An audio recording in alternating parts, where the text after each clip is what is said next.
Mu bagenzi bakoresha ubu bwato harimo abanyeshuri mu mashuri abanza n'ayisumbuye, abagenzi basanzwe, bose bavuga ko kuva ubwato babona byoroheje ingendo zabo.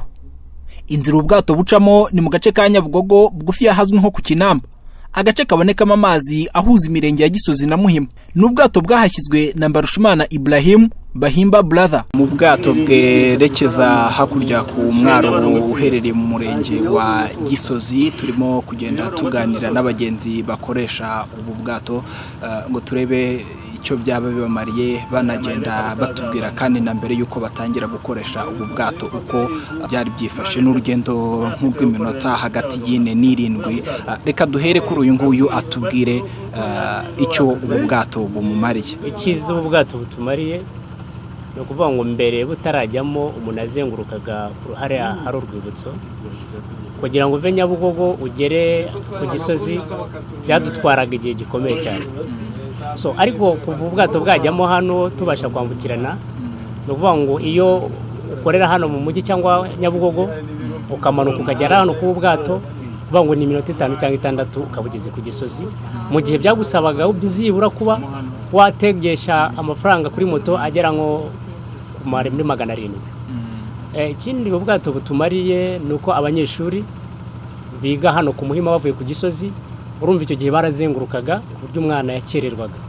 Ariko no kuvuga ngo ubwato abanyeshuri babatwarira ubuntu. Muri rusange ni ibintu byiza cyane n'abantu barabivuga, kubera ko nk'ahantu bakoreshaga isaha imwe uhakoresha nk'iminota nk'itatu yonyine. Njyewe bundi buri gihe mvuye ku ishuri ndabukoresha, kandi niyo ntagiye no ku ishuri ari mu buzima busanzwe ndabukoresha nta kibazo. Ndimo nambuka nturutse hakurya Nyabugogo ntaha njya mu rugo kuko aha niho ntuye. Ubwato buramfasha cyane kuko butaraza byasabaga kujya kuzenguruka uca ku Kinamba, ubwo ukubona harimo inzira ndende cyane. Ubu bwato muri make bwaje tubukeneye twe kuko budufasha mu buryo bwihuta mbese bw'inzira ya bugufi. Mu bagenzi bakoresha ubu bwato hari abatuye bugufi y'uruzi ruhari. Mu buhamya batanga bavuga ko mbere batarabona ubu bwato amabandi aba mu rufunzo ruhari yakundaga kubambura, ariko ubu byarakemutse. Iyo wambukiye mu bwato nta kibazo. Ariko mbere tugicara hirya barakwamburaga haba ku manywa haba n'ijoro. Ariko abantu bose binyurira mu bwato. Hari n'igihuru hano ndakeka nta bwato bwari buhari, wazengurukaga guca ku Kinamba uvuye nka hano Nyabugogo wenda ugategesha nka 400 kugera ku Gisozi.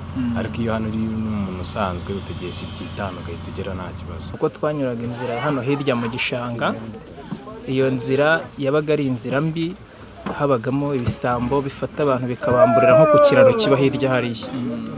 Iyo wahanyuraga baragufataga bakakwambura.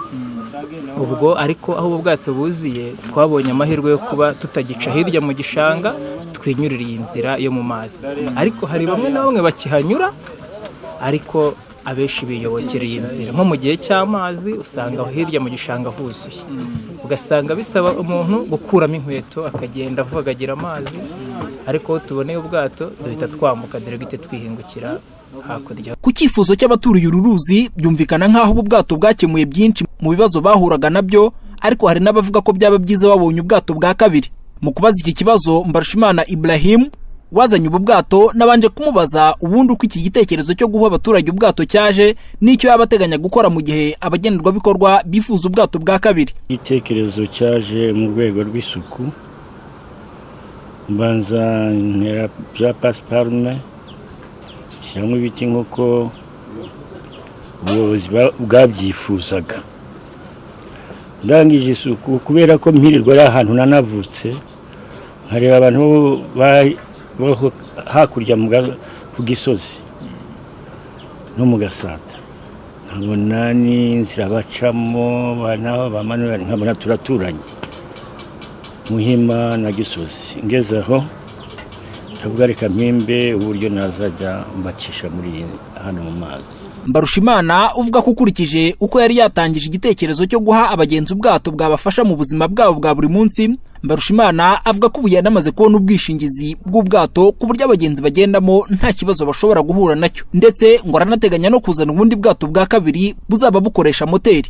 Abaturage bakoresha ubu bwato biganjemo abaturuka mu mirenge ya Muhima na Gisozi bavuga ko bubafasha mu buzima bwabo bwa buri munsi.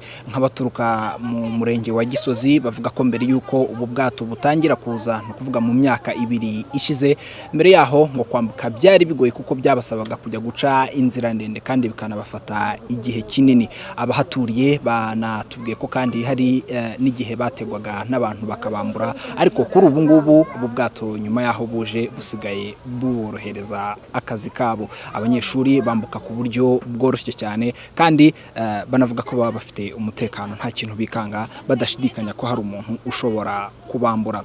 Innocent Muvunyi, Lemigo TV.